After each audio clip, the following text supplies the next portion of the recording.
We give thanks for the world's religions and the richness they bring to our lives. We give thanks. We give thanks for our Baha'i brothers and sisters, for their genuine openness and desire for unity.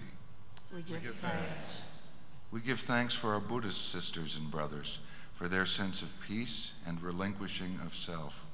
We give thanks. We give thanks for our Christian brothers and sisters, for their message of love and ethic of compassion. We give thanks. We give thanks for our Hindu sisters and brothers, for their open-hearted acceptance of others and kindly disposition toward those of other faiths. We give thanks. We give thanks for our humanist brothers and sisters, for their emphasis on the dignity and worth of all persons. We give thanks. We give thanks for our Muslim sisters and brothers, for their commitment in prayer and faithfulness in worship. We give thanks. We give thanks for our Jain brothers and sisters, for their deep respect for life and practice of nonviolence. We give thanks. We give thanks for our Jewish sisters and brothers, for their enriching symbols of worship and cherishing of tradition. We give thanks. We give thanks for our Aboriginal brothers and sisters, for their reverence of nature and their ancient and still living culture. We give thanks. We give thanks for our Shinto brothers and sisters, for their affirmation of ritual and awareness of the natural world. We give thanks. We give thanks for our Sikh sisters and brothers, for their warm hospitality and public witness of faith. We give thanks. We give thanks for our Taoist brothers and sisters, for their sense of the connectedness of all things and pursuit of harmony. We give thanks. We give thanks for our Unitarian sisters and brothers, for their openness to truth and commitment to freedom, reason, and tolerance. We give thanks. We give thanks for our Zoroastrian sisters and brothers, for their devotion to right thought, right speech, and right action. We give thanks. We give thanks for every faith tradition, named and unnamed, for the variety and richness of their spiritualities, for their united quest for truth, for their common dedication to the pursuit of peace, reconciliation, and healing of the Spirit. We give thanks, ever unite us as one community of joy, hope, love, and peace. Ever inspire us to live more genuinely and authentically, celebrating diversity, affirming unity, pursuing peace, not just for better relations among philosophies, but for a new and more just world. Amen. A time for inspired leadership and action. I think churches and faith groups around the world are looking to those who have assumed roles of public leadership to fulfill the promises they've made and to go beyond what they've asked for. This Synod Assembly that's been meeting here the other day passed a resolution. Some of you were part of that decision. And I think at this point, Bishop Pryse will make a statement about the implications and the impact of both those actions. Thank you very much, David. We have gathered here today from many faith traditions to clearly express our support for the Interfaith Religious Leaders' call for global political leadership to work harder toward realizing the United Nations Millennium Development Goals. 192 UN member states have supported the establishment of these goals and made commitments towards seeking them. It's supposed to happen by 2015. That is but 5 years away. And that's why we're here today, to join together as people in faith communities across Canada and around the world in calling for inspired leadership and actions to keep the promises that have been made, to commit more resources, and most of all, to act quickly to ensure that justice is done for God's good creation, for the communities that sustain and nurture us, and for those on planet Earth who are most in need of our love and compassion. We are reminding the world's leaders of an important truth from all our traditions, that contrary to what many may want to think, those to whom much has been given, of them much is required. We are calling upon the world's political leaders at the G20 summit to put the needs of the most vulnerable ahead of the wants of a few. Specifically, we are calling on our leaders first to address the immediate needs of the most vulnerable, while simultaneously making structural changes to close the growing gap between rich and poor. Second, to prioritize long-term environmental sustainability and halt climate change, while also addressing the impact of those actions on the poor.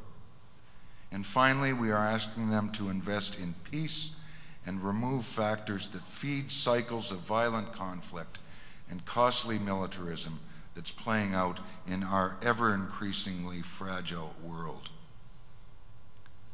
Governments can too easily define their political interest as being the public interest and lose sight of their primary purpose to serve the common good of their neighbor and of God's fragile creation.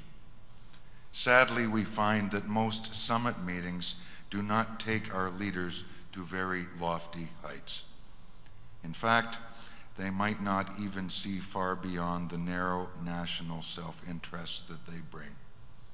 Our prayer is that these gatherings in Ontario might be a different kind of summit that takes our leaders to new heights, where they can see out on the horizon a future that another world is possible, because they have acted for justice for the forgotten, because they have acted for peace with security for all, and because they have acted to care for this good earth, home to us all. Thank you, Bishop. We call on our leaders to take courageous and concrete actions to invest in peace and remove factors that feed cycles of violent conflict and costly militarism. The well-being of all can only be realized in shared security. We in Canada know what that's like because we have benefited because we have not had a war on our own territory since 1812. But civilians in the world's poorest countries are the primary victims of war, insurgencies, activities, and other forms of armed violence. Poverty breeds injustice, injustice breeds conflict, conflict breeds more poverty. The priorities that we set affect global turmoil. For example, misplaced priorities. Military spending is estimated at $1,464 billion a year, while UN peacekeeping support is only $9 billion, 160 times more. Continuing threat of nuclear weapons and other weapons of mass destruction represent an affront to human dignity and a grave danger to life. Peace, some people say, is a motherhood issue. Well, yes, it is. Mothers are the backbone of the economic society in developing countries. And violence and war destroy families, destroy homes, destroy farms. They devastate families, they displace them. Husbands and sons are killed. Children are abducted for purposes of becoming soldiers. And mothers and daughters are raped and brutalized. Yes, it is a motherhood issue. Our faith traditions promote love for one another and a deep respect for all humankind. I speak as a Christian, coming from a tradition where we call on the Holy One to build a kingdom of peace, where justice and peace, mercy and compassion reign, where there's fullness of life for everyone. Our most valued and central stories teach about reconciliation and compassion, justice for all. We confess that some violate faith values by inappropriately and inexcusably using religion to justify violent acts against others. We all need to work together to create paths of peaceful and sustainable coexistence. We cannot invest or continue to invest in our failures or to sustain our immoral behaviors. Rather, we need to invest and to work for compassion and hope for a better, fair, peaceful world. In 2010, we expect courageous and inspired leadership and actions that invest in peace. We call on governments to make new and greater investments in building peace through negotiation, mediation, and humanitarian support of peace processes, including the control and reduction of small arms that every year are the cause of over 300,000 deaths globally. There cannot be peace and justice if we expect to work towards Millennium Development Goals, and there cannot be Millennium Development Goals unless we work for peace and justice. We call on states with nuclear weapons to make immediate and substantial cuts in the number of nuclear weapons and to cease the practice of having nuclear weapons on hair-trigger alert. These be the initial steps in a defined process leading to the complete and permanent elimination of nuclear weapons within the next decade.